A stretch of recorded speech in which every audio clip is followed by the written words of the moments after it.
Discovery.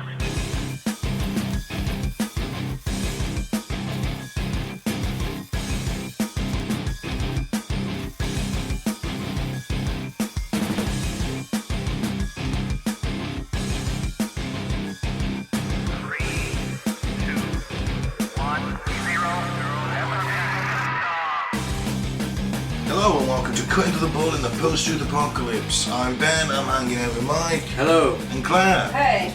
And today is the big one, isn't it? It is. It's 20th anniversary of the September the 11th attacks, and that's what the next 3 episodes are going to be about. Today we are going to bring you the day as it happened, the mainstream story, if you will. Conspiracies are next week. And then Legacy, week 3. And then the Legacy, week 3. So that's what this is called this week, the day of 9/11. So first, let's thank some new and returning listeners. I remembered this week. Hey. Niles in Michigan, Hamburg, Germany, Grand Rapids, Michigan, Sindelfingen in Germany, Frankfurt am Main in Germany. A lot of German listeners this week. Have we been making fun of the Germans? Not enough. Not enough, obviously. Yeah. Well, we beat you in the football anyway, fuckers. San Francisco, California, New City, New York, Benton, Arizona, Mangalore in India. Don't we usually have Bangalore in India as well? What if Mangalore's next to it? Bengaluru. Close enough. Purley in the United Kingdom, Telford, United Kingdom, Manasquan in New Jersey, Dallas, Texas, Washington, D.C., Madrid, Spain, Boardman, Oregon, Guadalajara, Spain, Porterville, Missouri, and Ashburn, Virginia. Welcome back to you, your top. How does it feel? I don't know. The USA are always on top. Not after 9/11. Oh. That's Started to decline. I think they were pretty in the decline then. Interestingly, before the War on Terror, a little side note, do you know the USA had no debt? Didn't it? Nope. Had no debt before the War on Terror started. What do you mean, no debt? No national debt. I find that hard to believe. Well, Me too. apparently that was the case. What? And then they just started printing up loads and being like, cha-ching, cha-ching, cha-ching, you know. Yep, need more tanks, more guns, more soldiers, more jets, more bombs. More hookers. Now, having debt is not a bad thing as a government. It's not like being a normal person. It's totally different economics. Right. Okay. Because, obviously, you're a country and you've got a lot more resources than a single person can have. Yeah, because you can just go, oh well, we're skint, we'll raise some taxes. And you print the money, yeah. Yeah, no, but if you print the money, doesn't it devalue it as well? Cause inflation, yeah. Yeah, but then if you go bankrupt, then everything is reset. Okay. So it could be good in for some. It could be. Thing is, you can't really be in debt to yourself, can you? Exactly. So it's just numbers on a screen at the end of the day. But anyway, we're getting diverted. Yeah. Let's go through the timeline of the day, and if anyone talks about a conspiracy, I will sell me conspiracy hooter. Well, that's annoying. That's the idea. I'll probably end up talking about a conspiracy myself, so don't worry about it. We might dip a little toe in there somewhere and there. You know, it's a lot to... Sometimes you just can't resist it, can you? Yeah. Well, some of the events of the day, a disbelief, aren't they? Watching it unfold. Absolutely. Because this goes all the way back, though, doesn't it? It wasn't just 2001. No, should we do some contextualising? Yeah. I mean, in 1996 to 2001, federal authorities are aware for years before 9/11 that suspected terrorists with ties to Osama bin Laden, and we'll get to in a second, are receiving flight training at schools in the US and abroad. One convicted terrorist confesses that his planned role in a terror attack was to crash a plane into CIA headquarters. Well, he confesses under what? Enhanced interrogation? I don't know if they were doing that now at this point. No, they weren't, maybe. Well, they weren't themselves, but they were subcontracting it like we did. We used to send people to Libya to get tortured. Yeah. Because we can't do it because, it's against The Geneva international Convention. law. Yeah. Who gives a shit? It's Libya. They're not signed up to it, so it doesn't matter. So they can do it. So if they want to whip you with a hose full of concrete... That's what we used to do. Yeah. So I imagine the Americans did the same. Well, that's why they had Guantanamo Bay, which of course was opened after 9/11, so they could use enhanced interrogation because it's in but Cuba. before then they used to send them to places like Libya. Osama bin Laden, probably the most famous man on the world for the best part of 15 years, the most wanted man in the world for the best part of 15 years, was the 17th of 52 children. Born to Mohammed bin Laden, who was the head of a huge Saudi construction company and with a close relationship to the Saudi royal family. Came up from a labourer, ended up being a multi-billionaire. He was an immigrant from Yemen. Yeah. I don't think he got enough loves off his mum. Osama. Yeah. You're probably right. I mean, bin Laden came to Britain, for God's sake, didn't he? Did he? Yeah. Arsenal banned him after 9/11. He used to go and watch Arsenal. Lived in London for a little bit. And Quite a rich, very rich, weren't they? yeah, oh God, yeah. Billionaire. Money, innit? Yeah. And when obviously after 9/11 it happened and we turned out bin Laden, they were like, oh my God, this guy's an Arsenal fan. They banned him for life from the ground. Which seems a little bit pointless to me, but I suppose you've got to do these things. Yeah. Now, in 1979, the Soviets invade Afghanistan. Right? Just for the lols. No reason. Yeah, resources. Because they can. Because they're bigger. He began to travel there and raise funds for the Mujahideen fighters. The Mujahideen would later go on to be the Taliban, ISIS, whatever you want to call them, really. Can I just say that Afghanistan is a very important regional place, isn't it? Yes, it kind strategic place. It kind of sits between you sort of Russia and India, and you got China bordering it too. Yeah, so that's probably one central. It's quite central. Yeah. A lot of money for oil pipelines he made going to Afghanistan. Rare earth metals, a lot of opium. A lot of nickel. 80% of the world's opium. 80%. Yep. That's pretty much what the Taliban's economy was based on. Was it? Even though they didn't want it to be originally. They were like, nah, we don't agree with this. And the farmers are like, if we don't grow heroin, we're all going to starve. And they went, grow the heroin. And then the US soldiers were guarding the poppy fields, weren't they? Later on. To be fair to the Mujahideen against the Soviets, they made them withdraw in 1989. They fought them. It was like basically the Russian Afghanistan, Russian Vietnam. You know, they got their asses kicked by a native indigenous guerrilla force. But the Afghans, Afghanistan's called the graveyard of empires for a reason. Even the British Empire in the 1800s. Yeah, even we tried to invade it and got routed. Had to fighting retreat back out of the country. And at the time, we no one superpower, no one could touch us. Yeah. What went wrong then? Well, it's just a very, it's the geographic. The terrain. The terrain, yeah. Really hard. Isn't it? Yeah. They say it's easy to get in, but hard to get out. They're mountainous. All the roads in are through mountain passes. Yeah. You know, he goes to Afghanistan to help because they call it a jihad, a holy war. Right. He stays there for a decade and he fights, but he doesn't do a lot of fighting. But he fights. He's the money man. Goes there. He takes construction equipment. He helps the Muslim guerrilla forces build shelters, tunnels, roads, and he gives them money.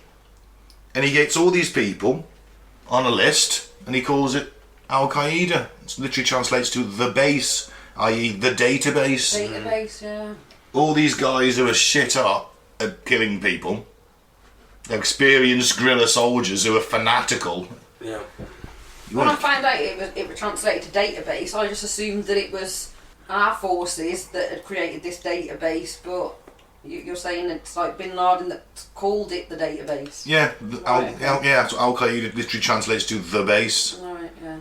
So he goes back to Saudi Arabia in 1990, and he's like 89, 90, and he's feted as a hero. Oh, this guy's fucking ace. Look at him, he went off and fought in a holy war. He fucking beat the evil Russians, the godless communists out of Afghanistan.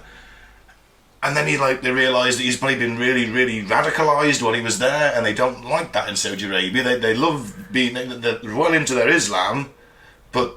they train them. Saudis train the fucking jihadists. Right. Yeah. So and they funded Al Qaeda because they want to create instability around the region so they can gain from it. Well, this is true because they can't. If there's instability in the region, number one, they can buy loads of stuff from America and become even more chummy with them. And number two, they can sell their own. Yeah. Because no one else is drilling. Only the Saudis. Yeah. Because they're the only ones that can afford to, isn't it? Yeah. Yeah. His problem is, Bin Laden's problem, he is so pissed off in 1990 when the Saudi government and king basically invite 400,000 American troops onto the holy soil of Saudi Arabia. Remember, Mecca and Medina are in Saudi Arabia, two of the most holy sites in Islam, and it's being defiled by these heathens. He's fuming about it. He goes, "I've got all these Mujahideen soldiers, they could have protected Saudi Arabia, plus the army. Why are you inviting these infidels onto our soil to do it?" He's pissed off and he leaves. He goes to Yemen. And eventually, we'll get to it in a second, but he does get kicked out of Yemen for being, he does in 1996. In 1993, they decide that they're going to attack the World Trade Center for the first time. They bomb it. They drive a truck underneath, put it with explosives, try and bring down one of the central columns. It doesn't work. It does damage, there's casualties, but it just doesn't work. That's in the basement? That was in the basement car park. In 1994, he gets sudden notice a lot more because he's committing these attacks. He's not just going after the World Trade Center. He's bombing US embassies, 2 on the same day. That's in 1998.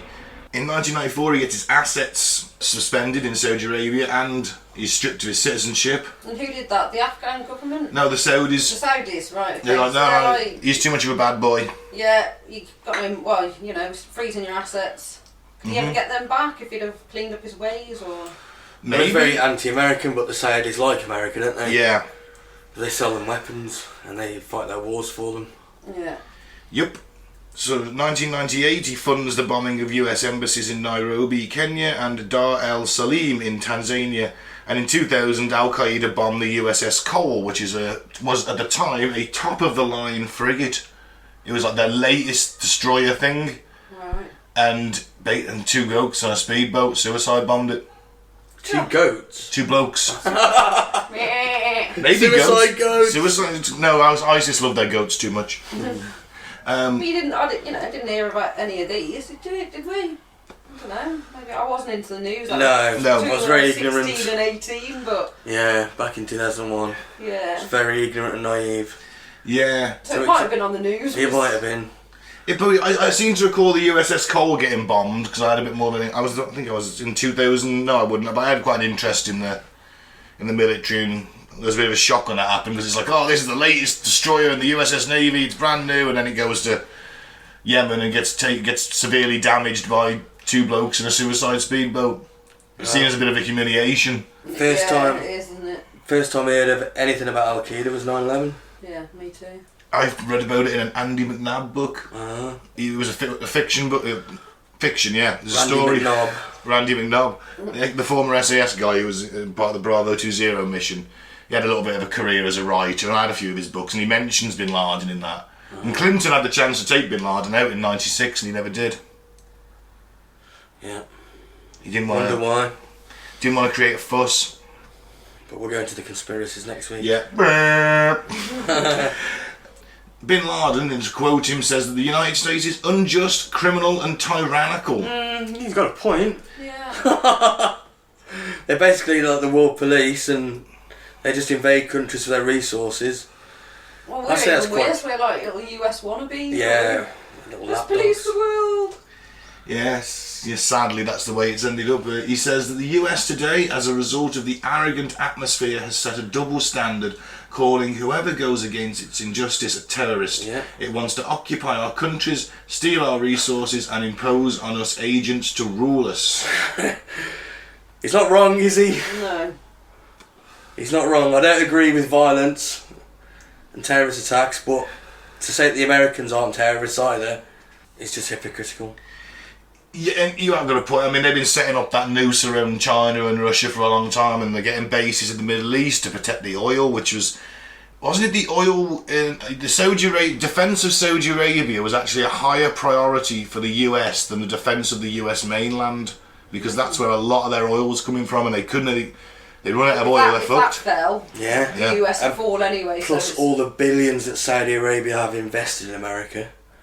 If they withdraw all that, America's economy just collapses. How much is it? Is it something like 8%? It's something like that. It's massive. The Saudis own about 8%, or did own about 8% of the American economy.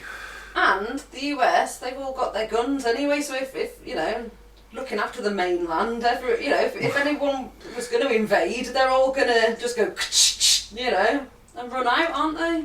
Yes, how likely is it someone's going to attack the American mainland in a conventional invasion? No. The Russians aren't going to come swarming across the Pacific, are they? Well, that's always been the thing. Very Mickey Mousey. They've always been so afraid of the Americans because they've been propagandised to believe that way. But they're on a constant complete away from all this. Yeah. Yeah. Do you know what I mean? That they're going about Iraq with weapons of mass destruction. They can't reach America. No, they can reach Saudi Arabia though. Do you know? Well, yeah. But do you remember the Sun front page just before the Iraq War? Was just saying that Saddam could hit Europe in 45 minutes with some missile. He never had that capability. It was just blatant lies. The day democracy died in this country, actually, that march, the end of the Iraq War. Yeah. 1 million people can march in London saying no to war, and we still went. We've never had true democracy. To have true democracy, you need an informed public. I'd argue we were more informed in the late 90s, early 2000s than we are now. Only because the internet come about 93, 94, I'd say we're probably more. Nah, there's too much misinformation about nowadays. It's the fifth horseman of the apocalypse, those. There is that. Right, so Bin Laden skint. He's not skinned because he's still getting loads of donations. Right, okay. He's just But got it in different... America have still got many enemies, haven't they? Yeah. No short of funding. The thing is, he's getting donations because everyone thinks he's this fucking great guy. Yeah. Across the Muslim world, they're like, oh, this guy fucking funded the Mujahideen to take on the Russians. Not across the Muslim world, across the Muslim extremists. Yeah. I mean, there's a lot of peaceful Muslims that don't agree with him. Well, there's a billion Muslims in the world. If they're all violent, we'd all be dead right now. It's extremists. And the same as you get extremists in any view, don't you? Yep. Yeah. There's radical Christians, there's radical Buddhists. It's just sadly that the Islamic fundamentalists are more Oppressive? gung-ho. There's not many societies where you can say to someone, strap this vest on and go and blow yourself up. I don't think they do it lightly now, do they? No, but it's always a weapon in their arsenal. Yeah, but if, a drone strike has just killed your family at a wedding, Yeah. and you got nothing left, and you can understand why, can't you? Well, if it's some sort of holy war as well, you're doing it for Allah, no? Of course, yeah, it's a jihad, isn't it? Yeah. They're brainwashed just like everybody else, aren't they? You'll go to heaven, won't they? Yeah, you get your 72 virgins. and Yeah, but if I'm saying if you don't drone strike that wedding, maybe we don't create that terrorist that blows himself up. Yeah. That's it. I mean, it is worth pointing out as well that Bin Laden was a really skilled orator. That's how he got these guys on his side, because he's a very tall guy, but he's quite frail. Yeah. He's lanky. He's not built. He's tall and thin and frail, but he's a great orator, and he's got thousands of militant followers worldwide at this point. In 2000, this is the guy that basically ushered in the modern era of terror. I mean, there's always been terrorism. I mean, we don't remember it. The 60s and 70s were rife with airline hijackings, and every country had a terrorist organisation. We had the IRA, the Germans had the Baader-Meinhof gang, there was Red Front in Spain, Red Brigade, in Spain. I remember the Lockerbie bombing. That was Palestinians, allegedly Palestinians. It was rife. I mean, they had the Libyans. Libyans. Then you had the Entebbe hijacking, where they hijacked Jewish airliners, flew them to Uganda, and the Israelis mounted this rescue mission where they disguised they went out in a limo used by Idi Amin and conned all the African guards or the Ugandan soldiers into thinking the president had come, and then they opened fire on them. That'll be an episode one day. That's fucking badass. It's one of the best rescue missions ever. Alright, let's move on to the day then, I think. 19 hijackers, 15... Supposedly. Mainstream story says... Yes. 19 hijackers, 15 Saudis, 2 from the United Arab Emirates, 1 Lebanese, 1 Egyptian. Now, if you notice, there is not one Iraqi in there, or Afghanistani. No. because these guys are a multinational terrorist force. Oh, yeah. They're diverse. A guy called Mohammed Atta is the de facto leader of this. He personally met with Bin Laden, and Bin Laden kind of gave him his blessing. Said, yeah, you'll be the one to carry this out. So it was the brainchild of Bin Laden, or just the group in general, or? There'd always been this thing that they were going to do this. This was considered a massive fear, that you'd get these suicide bombers who would hijack planes and turn those planes into missiles. It's always a big fear. When 5 of these guys go through pilot training, 6 of these guys go through pilot training, and they're just like, hey, we're a bunch of like-minded young men studying in Germany, and that's what a lot of them were. And we really want to be airline pilots. Can we come and train at your school in Florida? And they were like, yeah, okay.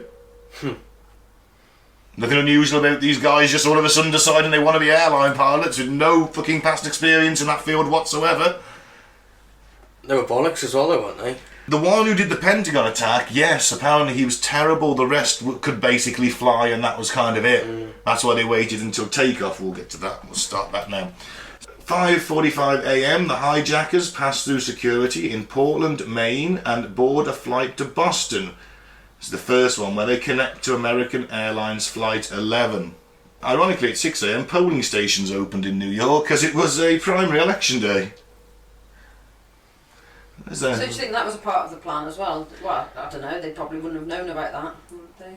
Maybe. I don't know, probably not, to be fair, but maybe someone did.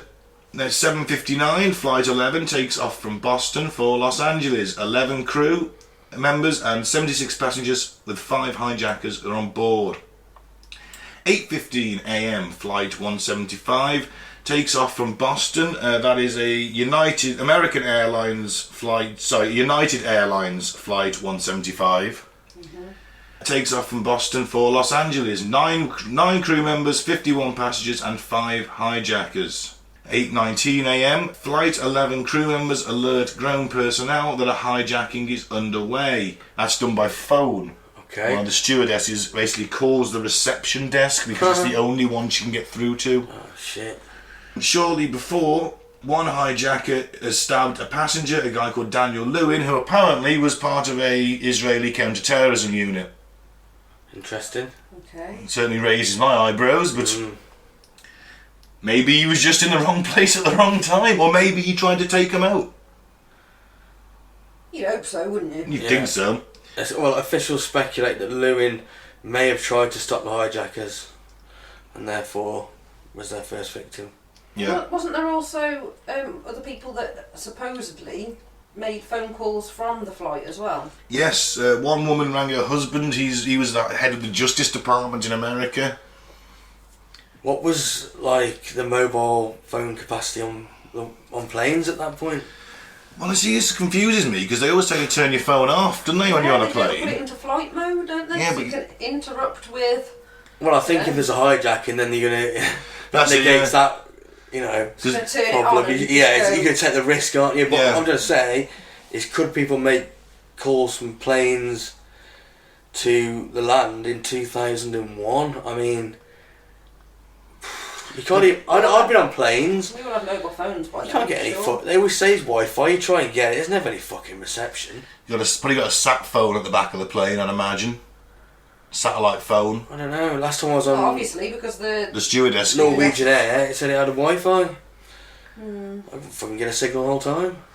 Well, it was Norwegian Air, what do you expect? You were pretty sat in like cattle class as well. Ryanair, they don't even make that pretense, they just shove you in. Yeah. Right, so I'll go for this Yeah. one. So at 8:20 a.m, American Airlines Flight 77 en route to Los Angeles takes off from Washington DC with 6 crew members, 53 passengers, and 5 hijackers. And that's the one that was going for the Pentagon. Right, so they've all got a very small amount of people on. Do they just do that over the top of America all the time? You know? Oh yeah. Remember at this point, getting on a plane in America is like getting on a bus. There's no security checks. You just stroll on with your luggage. Or your hand Internal luggage. flights. Internal flights, obviously external flights, all the things are in, all the security protocols are in place, but then internal flights, like get on a bus. Yeah. So at 8:24 a.m, attempting to communicate with the passengers, the hijacker contacts air traffic control, unwittingly alerting the controllers to the attack. Yeah. Have you guys heard that? Yeah, he says, like, everyone sit down, there's a bomb, this is a hijacking. Yeah, we're going back to the airport, he says. Like, it's just like, And then this voice comes over and he's like, hey, are you talking to me? And he's like, oh, shit. He's like, hey, remember when you nearly fucked it up? So, at 8:37, Boston Air Traffic Control alerts the military. Why is it taking them 13 minutes? There's different accounts of this as well, isn't there? There's a lot of different accounts between NORAD saying that they were informed and not informed, and there's a discrepancy of like 20 minutes nearly. Yeah, it is about, I've heard 20 minutes as well. Yeah. So there is some discrepancy, but they said there's a pair of pilots who could have actually been in New York before these planes got there, F-15 pilots, but they were just told to stand by. Yeah. And that was it. They could have been there 7 minutes before the planes got there. And of course there was a military exercise going on as well, wasn't there? Yes, which makes this even more odd, but again, that is for next week. Well, air traffic control have got like 3 protocols that they sort of signal, so if they can't see your signal on the little beepy screen on the... Yes, you get the IFF transponder, which is identify friend or foe. Yeah. So yeah, if you can't see them or you've gone slightly off course, so they've got these 3 protocols, and if you don't hit all 3 of them, it sets off another chain of events that you start alerting national security. Mm-hmm. And that day, all these planes set off all these events. In the official story, they try and blame it on the air traffic controllers not telling NORAD, but they did tell them, and that's where. But NORAD said, "Oh, they didn't tell us for another 20 minutes." I think they were just shitting themselves at NORAD. I think that's a probability. Or they've been told, maybe they've been told to stand down. Yeah, it's interesting. It's very interesting because 13 to 20 minutes, I mean, I suppose at the time would literally fly by, wouldn't it? No pun intended. Yeah. I mean, your mind's racing, you're trying to get through to people, you can't get through to people because it's 8:37 in the morning and no one's in the office probably, or they're on break, or I don't know, someone's just not picking up the damn I phone. think they do breaks at NORAD. You can have somebody like 24/7, aren't you? This is a military shit. Yeah, but seeing the Cold War's over, everyone's a bit lax now, aren't they? They just like kick back a bit. Yeah. I don't know. Or it is. Well, the air stewardess couldn't get through to her mate. She had to ring the bookings desk, get through that way. Why didn't she just call 911 from the plane? That's a very good question. I'm not sure I've gone for the whole booking desk number over 911. Unless she's just got a button that just goes straight through. Possibly. So, 8:37, Boston Air Traffic Control alerts the military, Air National Guard jets in Massachusetts are mobilised to follow Flight 11. Oh, it's just worth pointing out the transponder thing. They probably wouldn't have known, the hijackers probably wouldn't have known where that button was, because they'd never flown anything like this. They'd never flown the Boeing 70. So they wouldn't be able to turn it off. But there's every chance they could have just stuck the blade to the pilot's throat and said, which button is it? Yeah.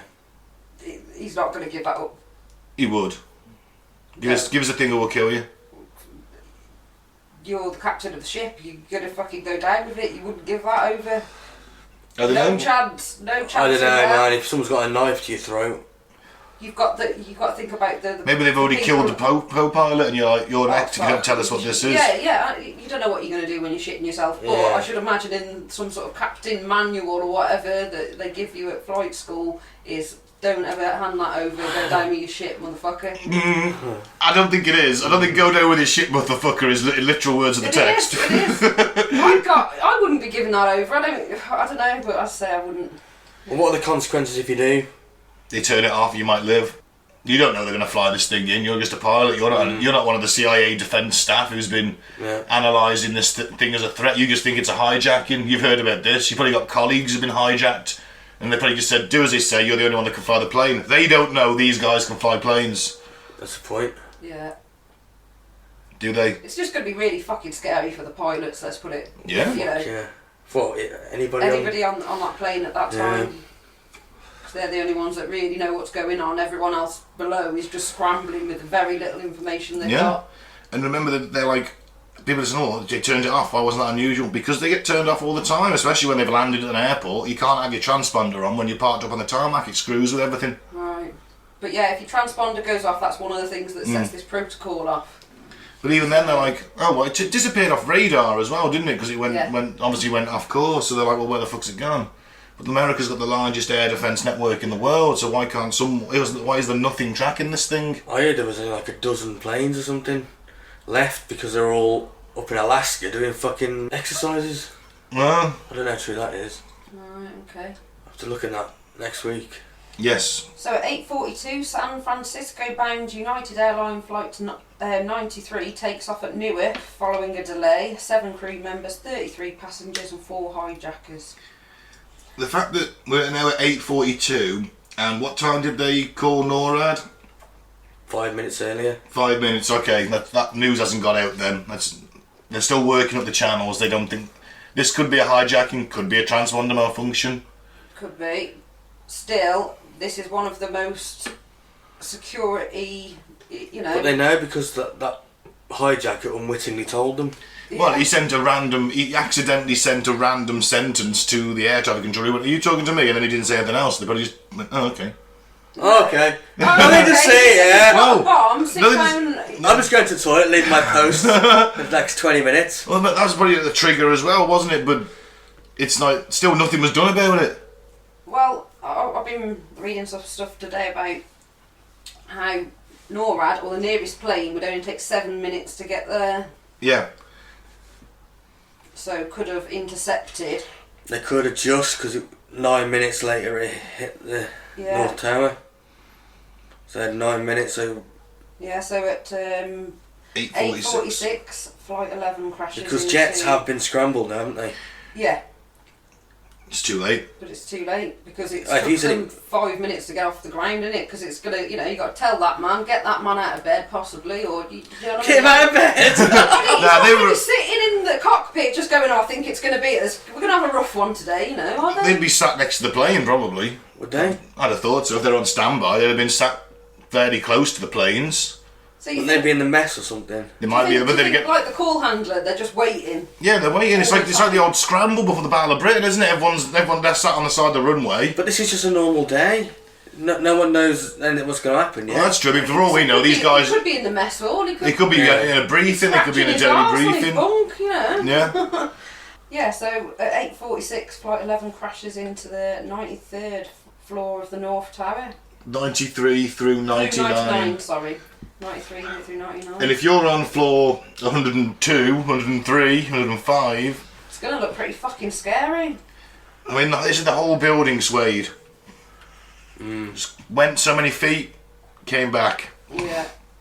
I mean, you got that noise, that roar of the jet engine. God, how many decibels? Because they were, screeching, they've been wasn't it? screaming, those engines. They've been flying it as fast as they can because the guys on board, they don't know if the game is up. They don't know if they don't know if there's fighter planes en route. Do they? No. So, There's that fireman training video, isn't there, that shows the first plane hitting. yeah. It's the only footage of that. The sort of... He's doing a drain inspection. Yeah. Then you just hear this, whoo, the engines just come past. One guy goes, what was that? And then they just sort of like, just think it's nothing, just carry on. And then like, the guy looks up in the camera and you just see the plane smash into the side. Yeah. Hits it dead on. Yeah. Smack on. So much footage, isn't there? You know, you could troll through it for a good couple of days, couldn't you? Yeah, that 102 minutes of Changed America that's all the found footage. That's well worth watching. Yeah. But didn't have that fireman one in it? I saw It that did. something else. It did. Did it? Yeah, I I'm must sure have it missed did. that bit then. Now remember that these things are loaded with about £10,000 of aviation fuel.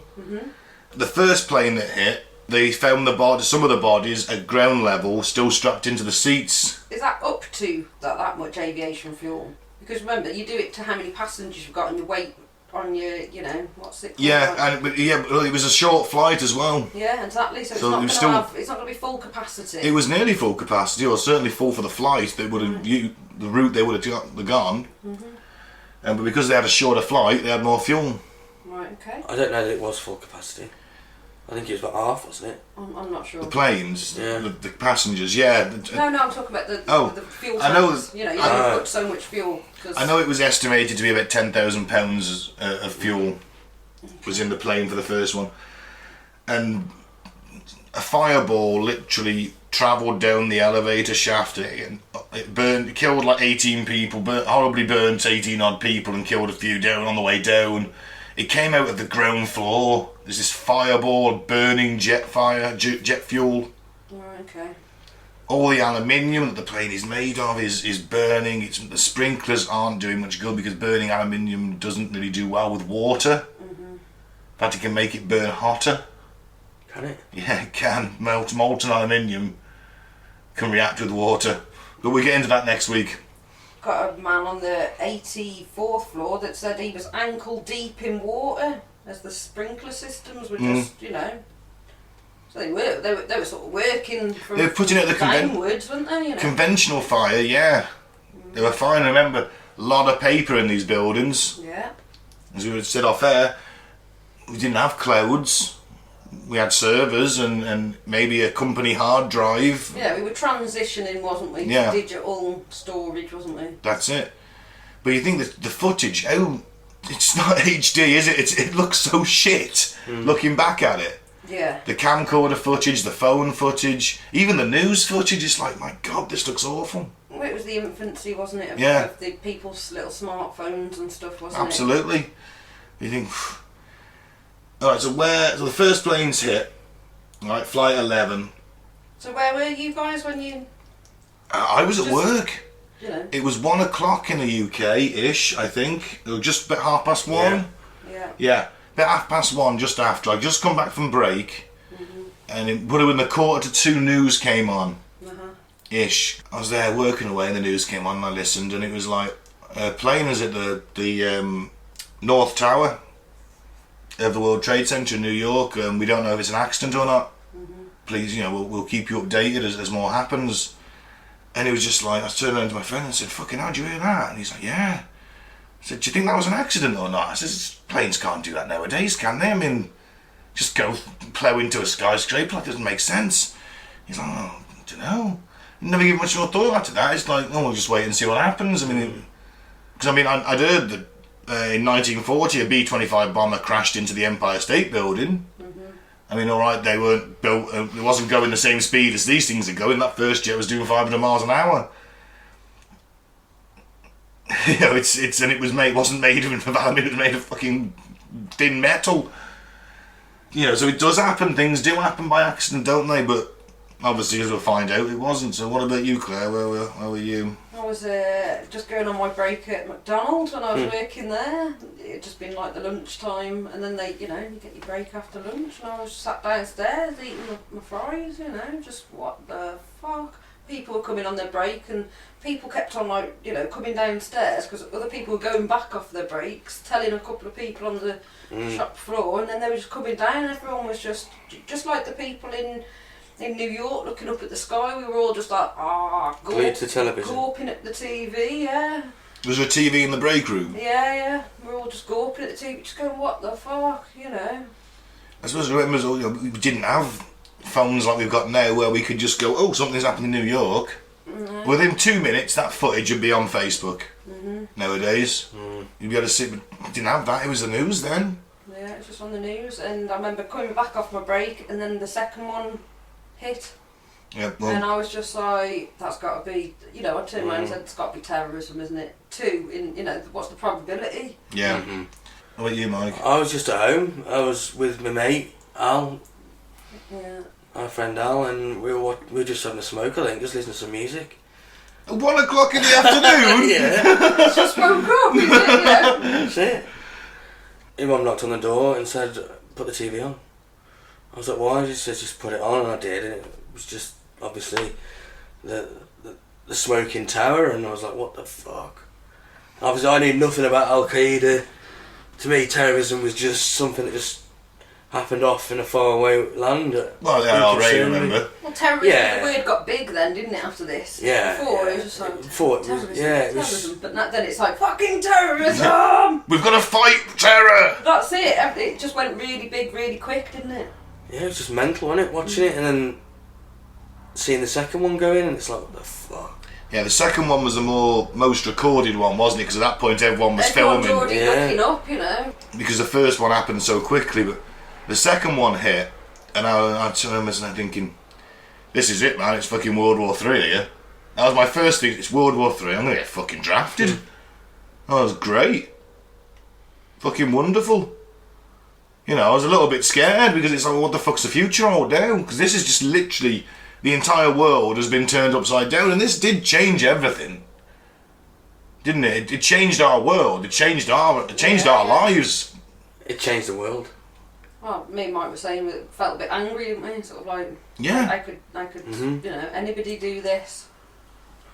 Because it was pretty quick off the mark for one of the news channels to suggest terrorism, wasn't it? Well, I think that was the only thing it could have been at that point, isn't it? Yeah, when they're both, you know, when the second one went in, that was it, and it had to be. Yeah.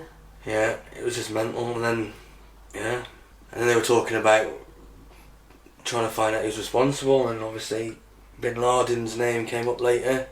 Yeah, but originally they seemed... Oh, hang on, it's a bit conspiracy.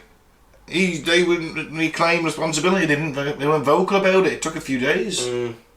Yeah, I went about in the preceding days, like... Oh, well, his name was immediately like, oh, this is probably the work of terrorist mastermind Osama Bin Laden, who's... And then they were, like, announced they're going into Afghanistan, weren't they? Yeah. And I was, and me, even back then I was still, you know, a bit of a pacifist.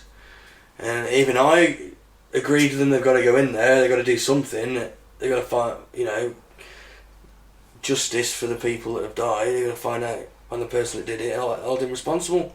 Yeah. Absolutely, I mean, everyone was crying out for revenge. I don't think anybody in the world sort of thought, well, you know, you can't go into Afghanistan. Everyone was sort of on board, weren't they? I mean, targeting servicemen and military hardware like the USS Cole and as tough as it sounds, they're kind of legitimate targets, aren't they? They're a projection of that country's power in person. They're wearing that uniform of that country. They're there to carry out that country's wishes. Aren't they abroad? So if you have a terror attack abroad, then it's a legitimate target in a way. You're attacking that country's military. You're attacking that country, aren't you? But you're killing civilians. But when you're killing civilians on this scale, with this, like, I mean, I thought it was like a fucking action movie. It's still watching it now. I still can't quite believe that like it's a disaster film. That it's not. It's real in a way. I know, it's horrific. One shot that sticks in my mind is when someone's got a camera looking down the street and they're all running towards the person with the camera, and there's that big cloud. Looks like something off, you know, Independence Day, or, you know, what's that one where the big wave comes along and Day After Tomorrow. Day After. That's what it. You know, it's reminiscent of that, isn't it? It is. I mean, we'll get to that when they fall. It did bring back a lot. I mean, I had a fucking bad dream about it. I watched, you know, far too much footage of this week. And it's just like, fuck. Yeah, every poor time. bastards jumping out there fucking. The jumpers, the documentary. The Falling Man. Yeah.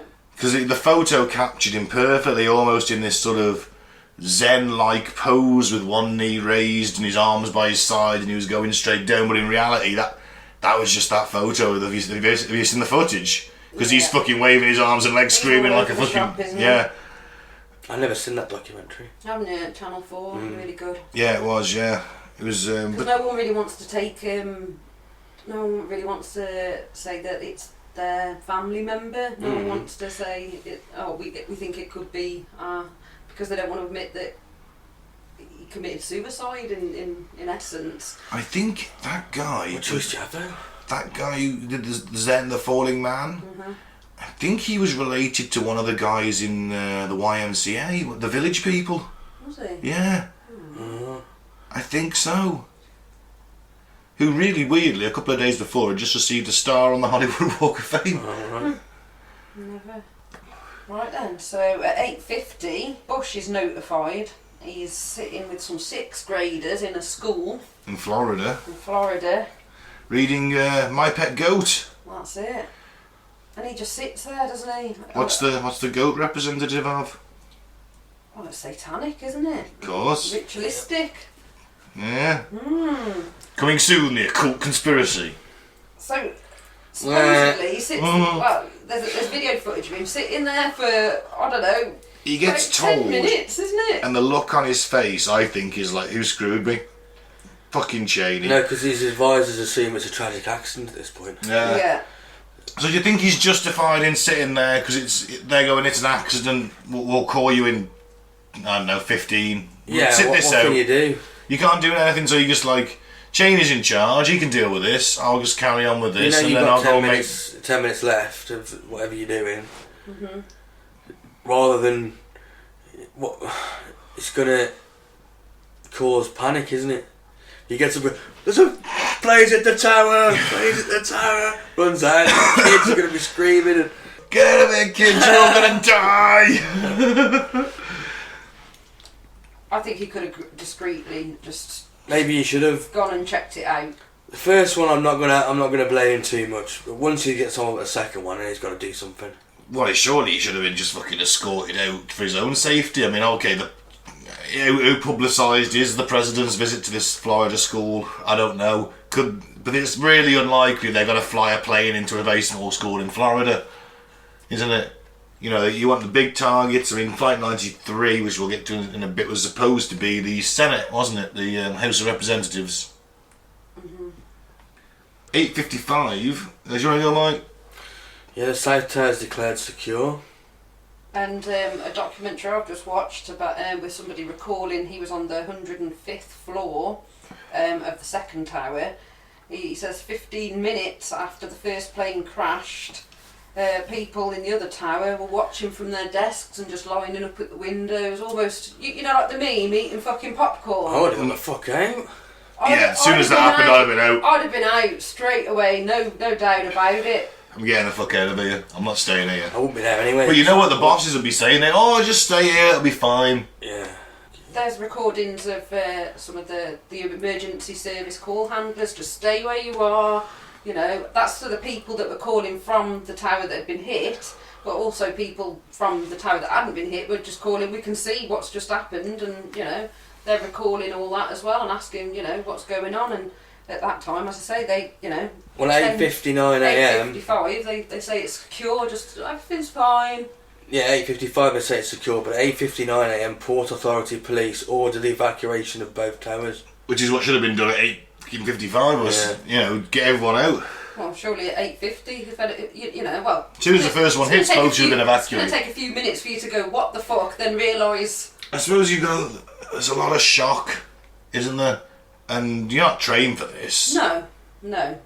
You know, this is, yes, alright, the building's on fire, we're going to go up and put it out and get people out. That's what we do, but this is a plane that's hit it. But... I mean, the fucking heroes, all of them, all the firefighters, all of them, going into that building. Oh. My own logic dictates that you get the flight response. I would, if that's something to hit into that, I'm thinking, you know, is this going to topple over? Is this going to burn? And, you know, could it come onto this other building? If I was in that, that's what was going through my mind. I'm assuming. That was the plan in '93. Was to topple one building into the other. Right. That was the idea. That's why they only attacked the one tower. Okay, well, 8:59 a.m. Port Authority police ordered the evacuation of both towers. A minute later, the order is expanded to the entire World Trade Center complex. That's 9 buildings, remember? Right. Okay. 9 Just the a.m. towers. Sorry, mate. A flight attendant aboard Flight 175, so which one's this? This is United Airlines. This is the South Tower. And they alert air traffic control that a hijacking is underway. Well, someone's got to. And then 3 minutes later, it crashes into floors 77 through 85 of the South Tower. Kind of swung in. For the last sort of 10 minutes on the floor, firefighters are trying to scramble, cops are trying to scramble. Trying to get through New York rush hour. New York rush hour. People are like looking up at the, you know, at the building, aren't they? Yeah. Just gaped mouth, aren't they? You know. Agape.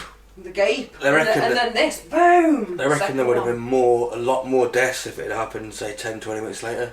Yeah. Because more 9 a.m. is the usual start day, and some people weren't in the building at that point.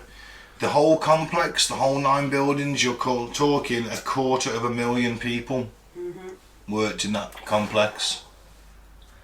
50,000 in the two towers. Imagine if it was a dirty bomb, it could have killed them all. It would have. Would have devastated New York. 9:05 a.m. President Bush learns that a second plane has crashed into the World Trade Center.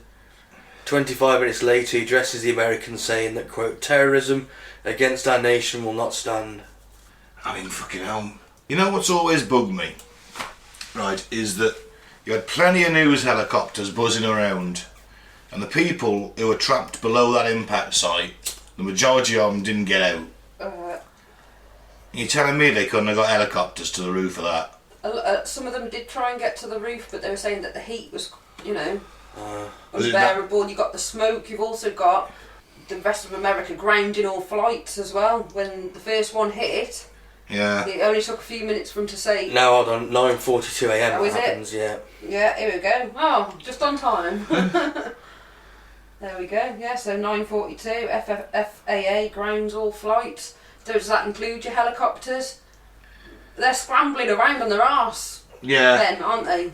They're like, They what are. the fuck? You know, you've got call handlers not talking to anybody, it seems, is it? I guess it's just the shock of the moment, isn't it? Yeah. I came up with a really good helicopter rescue idea.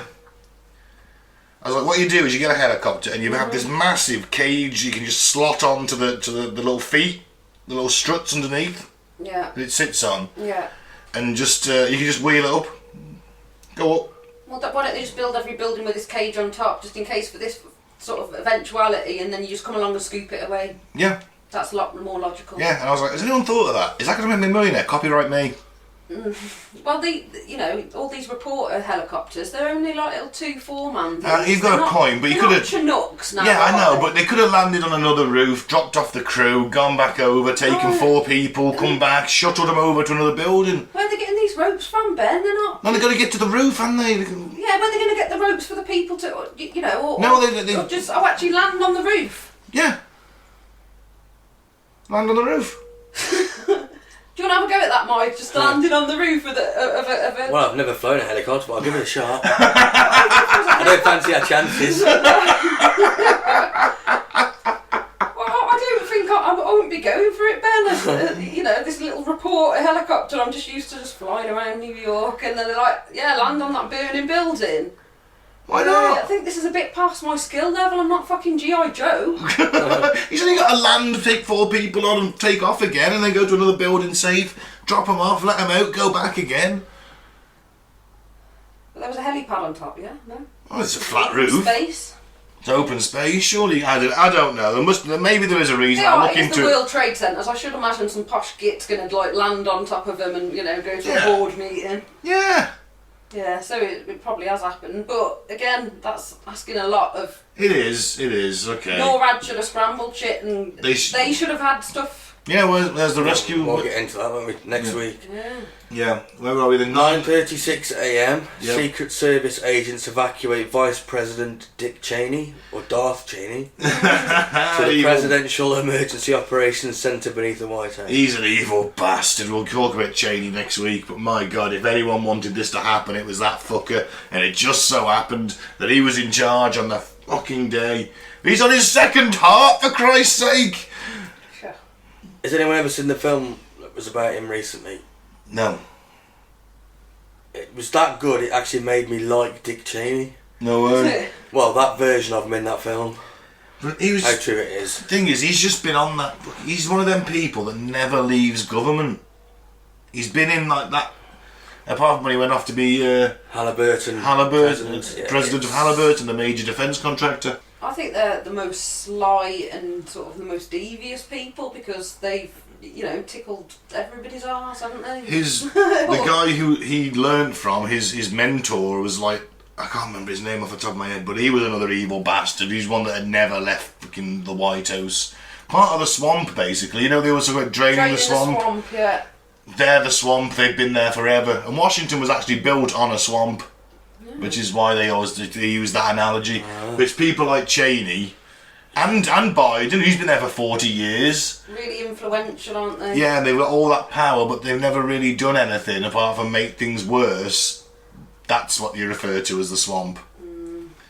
And it's on both sides. It's Democrat and Republican. Yeah. But yeah, Chain is an evil bastard. He wrote the New American Century about America needing secure oil and minerals so it can be the dominant power well into the 21st century. But they needed a Pearl Harbor to pull it off. Exactly, they needed a Pearl Harbor. They even said it. It's a new Pearl Harbor. Literally, it says that in the report. We'll talk about it more next week. I can't contain myself sometimes. 9:37 a.m. American Airlines Flight 77 crashes into the Pentagon. Yeah, into the financial section of the Pentagon. Where is it too much of a conspiracy to say that the Pentagon had recently declared there was a $2 billion black hole in That's the truth, their budget? The day before, wasn't it? It was certainly a few days before, if not the day before. It was before, and then that plane, Flight 77, and all them poor bastards on it, goes straight into that particular part of the Pentagon where it was also closed for refurb, so casualties are at a minimum. And the hole was too small. You know, you're telling me that the Pentagon, right? The most doesn't have anti-aircraft missiles. Are you telling me that they must have? Yeah, and if your plane, if it gets rid of that, what's it called again? Transponder. The transponder, yeah. These missiles know and will shoot you out the sky. But that's maybe something to continue next week. And you know, the Pentagon, pentagram, saying. Back to you then, Ben. 9:45 a.m. The White House and the US Capitol are evacuated. 9:59 a.m. The South Tower collapses in 10 seconds after burning for 56 minutes. It's the first skyscraper to ever collapse from a fire. First and last. No, not the last. There's not been one since. That wasn't the last though, was it? It was the first. Yeah.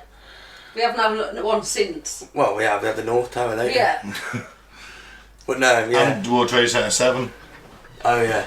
After them three, no other building has collapsed from fire. More than 800 people in and around the building are killed, and this is the second tower hit. The South Tower was the second tower, wasn't it? Yeah. And I think it's because of the way the plane hit. Well, okay. Because that plane came in at an angle, the second plane. The first one went straight. The two towers weren't constructed like most other skyscrapers with the columns on the outside as the main supports. All the all the columns for the support in the two towers were central with a mesh of gridding on the outside, so you could sell more office space because you haven't got with a view because you haven't got columns going up. Yeah. Obviously, you caught it. Well, I dispute that, but that's for next week.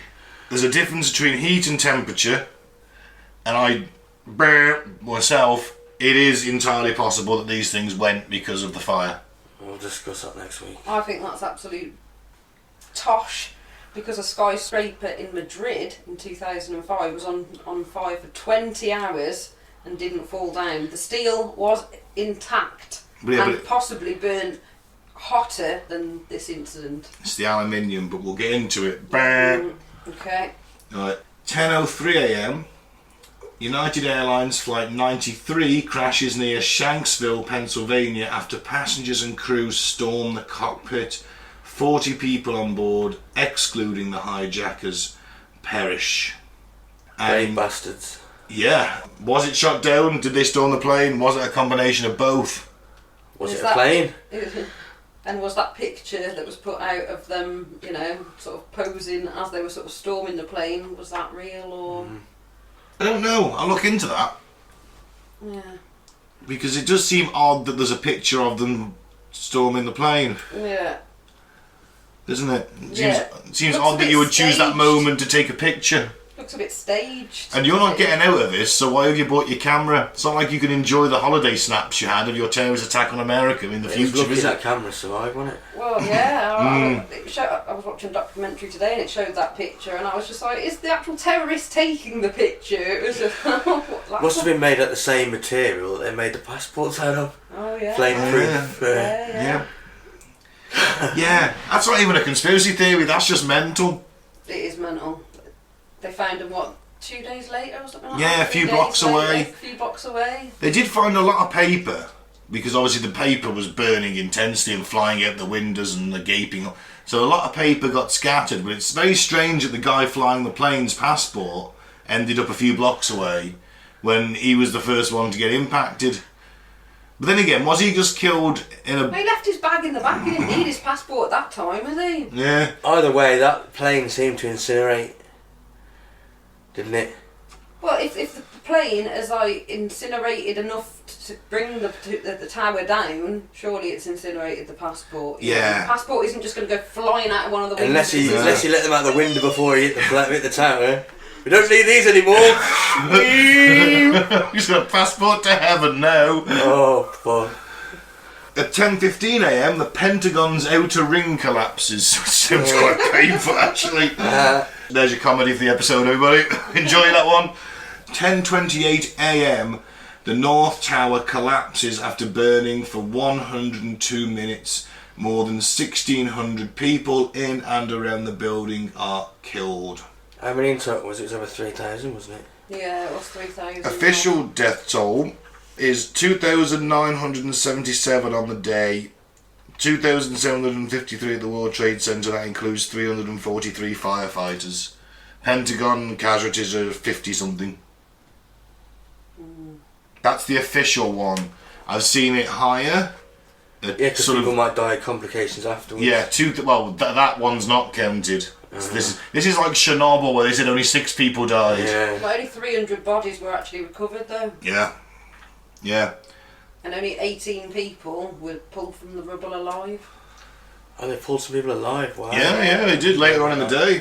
I should imagine it was the people that were on the ground gawping up that didn't... Or on the ground floor, in the basement, I think there were maybe people that were coming down the stairwell running for their lives, you know.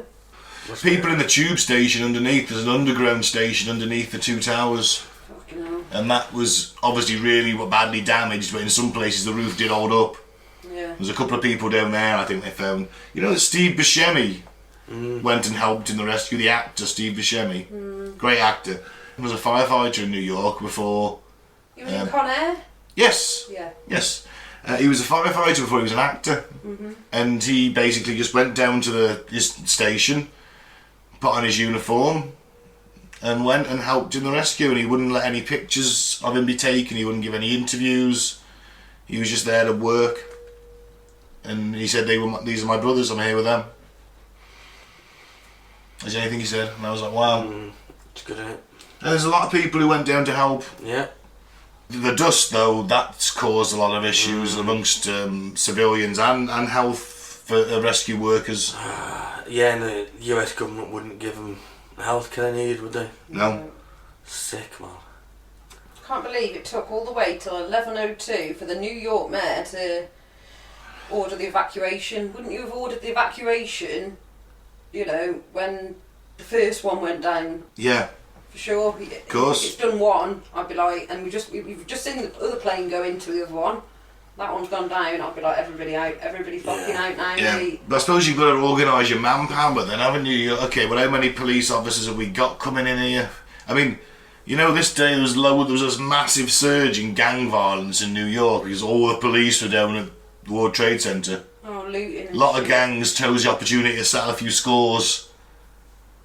There's no police. Every policeman in New York is here. You've got to organise them, haven't you? And I suppose give it an hour and a half. Yeah, you might be able to get people. Okay, we need to fucking get everyone out here. We've got to organise this. Well, there was loads of people knocking around Times Square. You could have quite easily put messages up on them screens. Oh, Evacuate absolutely. now, Yeah. People with megaphones, evacuate, Yeah. to a safe distance. Well, you don't It think just that took too long to at this mobilise. point, It did happen. You don't know if there's another coming either, though, do you? No.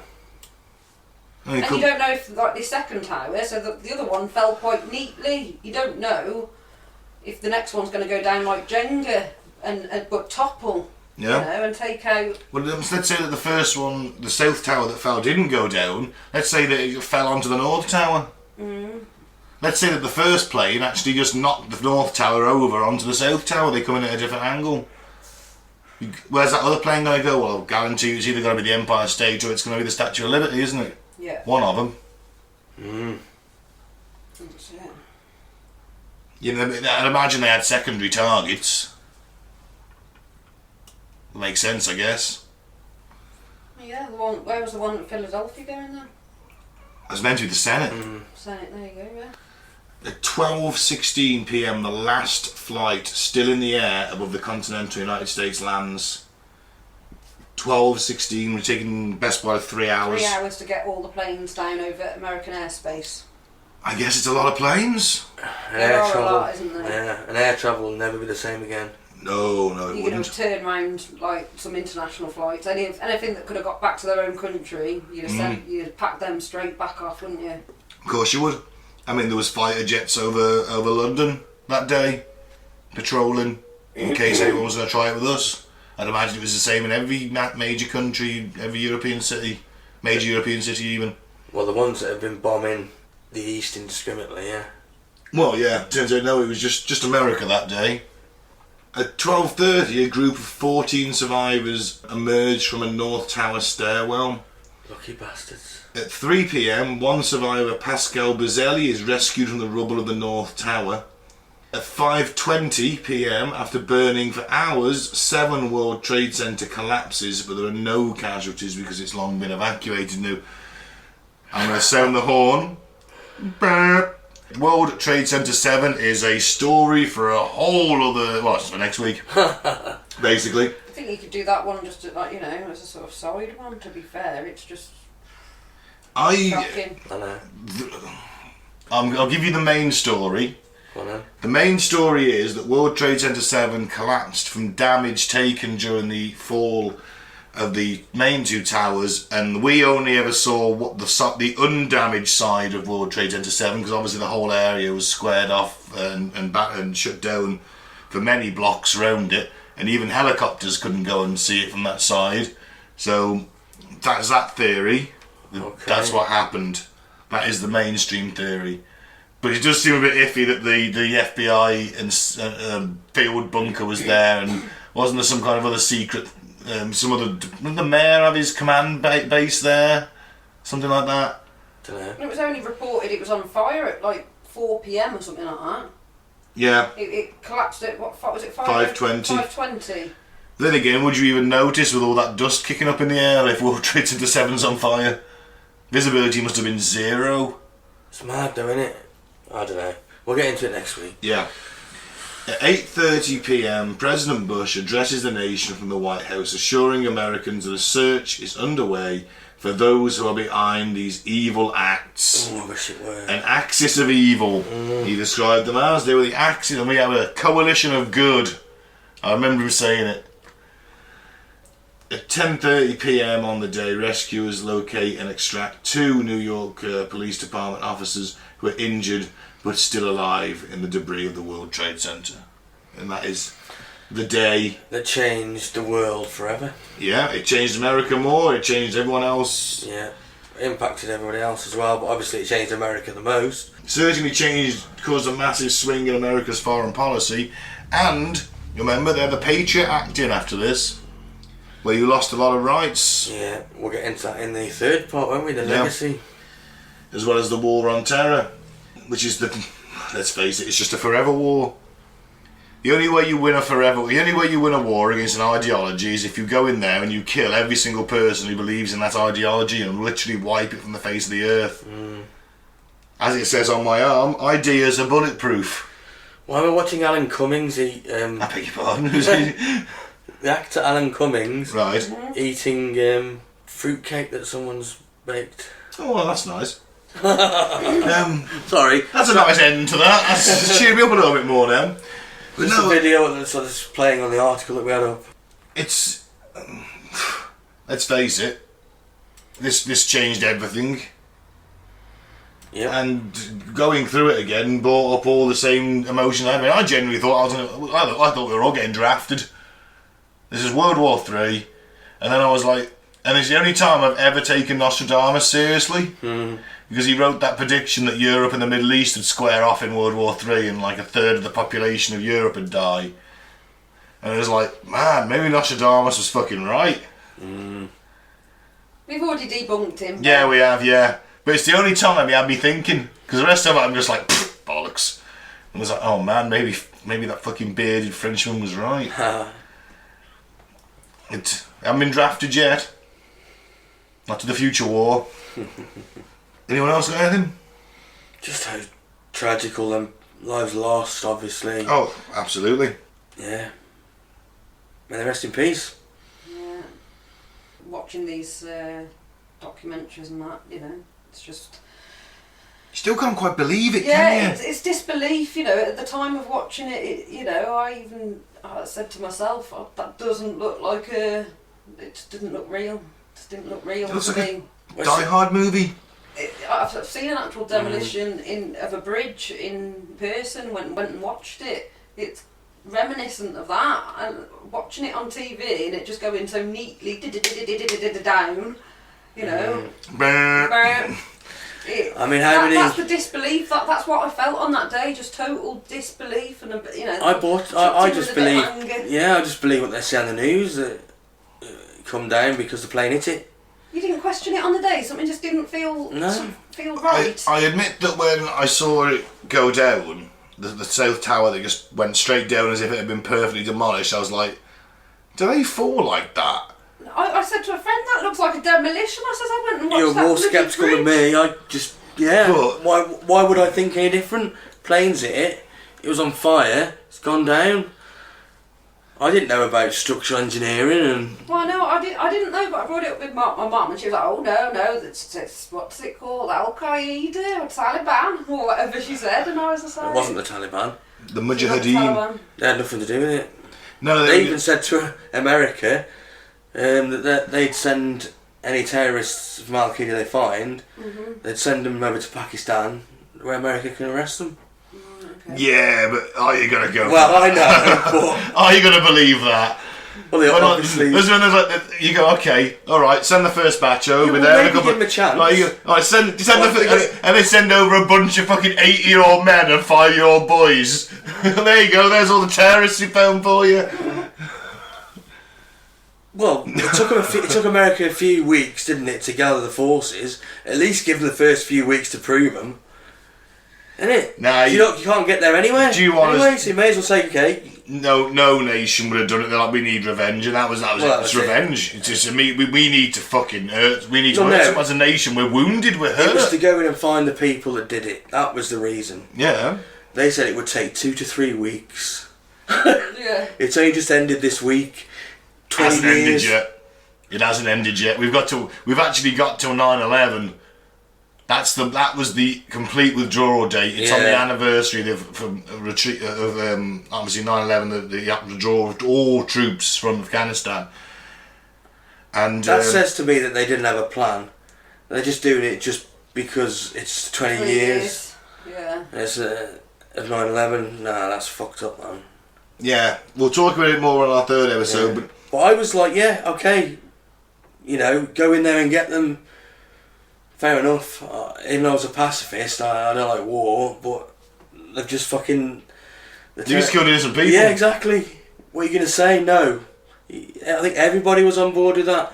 Yeah. Especially when they said it was only going to take 2 to 3 weeks. Oh, nice. We'll send in the Delta Force and SEALs and the Recon and the Green Berets, and Brits will send the SAS and the SBS and some Marine Commando units for the mountains, and you're like, yeah, alright, we'll have this. Sending our very best in. These goat fuckers haven't got a chance. Well, they shouldn't have, should they? Well, we discussed it earlier, didn't we? Afghanistan is historically unwinnable. The graveyard of empires. Yeah. They've just added an American helmet to their collection. Yep. It's not a place you want to find, but I think we're going to have to go back. I think we'll end up... This will escalate again. Because we've got till September the 11th. The Americans have got to evacuate something like 85,000 people. I don't know how many the Brits have got to do, but I heard it was about 40. And it ain't going to happen. So if you've got your troops having to defend an airfield from the attacking Taliban, and that's just an escalation of the war again, isn't it? I thought they were letting planes out at the moment. They are. Until then, they said you've got until September the 11th, and that's the date you said you're going to be out. After that date, we'll start hitting you. We'll stop letting people get through. We'll kill all the people who haven't got out. Well, they didn't say that. They said, oh no, everyone can work together, but they've already been round, knocked on the door and said, if you're still here after September the 11th, you're getting shot. Or have they? Or is that just propaganda? Well, that's it. We don't know. It's a lot of it is anecdotal. I mean, some of the stuff's been fucking horrific. The anecdote. One of them I read with this guy, this Iraqi, he was Afghanistani, so he was a colonel, and the Taliban knew it, and they got his ID. Yeah. Melted it into his chest, cut his arms off, left him to die, and gave his 10-year-old daughter to one of the fucking warlords, one of their bosses. What? So, you know, I wouldn't. How true is that though? That's it. It's an anecdote, but and it worries me, as you say, that it's misinformation designed to inflame me a bit. Oh, come on, we've got to go fucking back in there. Yeah. No, but also on the other side of the coin, I could fully believe that would fucking happen. You know, there we are, a very ruthless bunch of people. Mm-hmm. There you have it. It's what? Well, it's just tentative times again in the country, isn't it? Tentative. I don't think they'll have it all their own way, because I think you got 20 years since they've been in charge. That's a whole generation have grown up who like, you know what, I don't want to go live in the Middle Ages, I want to live in... Well, apparently the spokesman's come out and said that women will be able to carry on going to school. Well, that's what I'm saying, that and they're just to wear waiting, aren't they, jihadis. just seeing what's going on. What do they call them? Hijabs. Hijabs, that's it. Yeah, they're rather waiting than to see the what... burqa. Yeah. But how true, you know, obviously he's saying that to Western media, so... Actually, You know, they're going to be a little Twitter account. Who, Taliban? Yeah. But Trump isn't. Yeah. How ridiculous is that? Yeah. As long as they don't encourage, as long as they don't glorify violence, this is what Twitter said, then that's okay. If they're just sort of putting out news from the country, like most countries have a Twitter account, don't they? Yeah. You know, then they're sort of just doing sort of PR, then that's fine. But any sort of violence thing, and they're gone. But it's like, Donald Trump hasn't got a Twitter account anymore. I'm sure. Well, he did in sight. Yeah, I know, but it's the Taliban, and he's not worse than them, is he? Well, He's a twat, but he's not worse than the Taliban. So no, you can't ban anyone. It's free speech, man. You know, they got free speech, or you haven't. That's what I mean. Well, that's the total thing. In fact, this is the time to get Trump back on Twitter. Because he'd be tweeting the Taliban, and they'd be tweeting back. It'd be fucking amazing. I agree that he should be put back on, because it's... Think how easy it'd be, Trump versus the Taliban on Twitter. Well, no, I had 4 years of Trump, man. Oh, just seriously, give it a chance. That would be genius. Trump versus the Taliban on Twitter. I want to see it. Let's start a campaign. It's more entertaining than Biden. Yeah. Hashtag Trump versus Taliban. Watching an old man shit in an alley is more interesting than watching Biden. Oh, if Biden is... Oh my God. Well, I think he's going to have to very quickly U-turn on his position. Jesus. He's done the right thing. He's got out. He's got out, but at the same time, he's blundered the process. Either the intelligence agencies have really screwed up, the ANA didn't stand and fight, or they just really underestimated the Taliban. I mean, and also the fact that you don't... What if the Taliban's come back and they are a little bit less radical? I think they've been on furlough. Thing. They've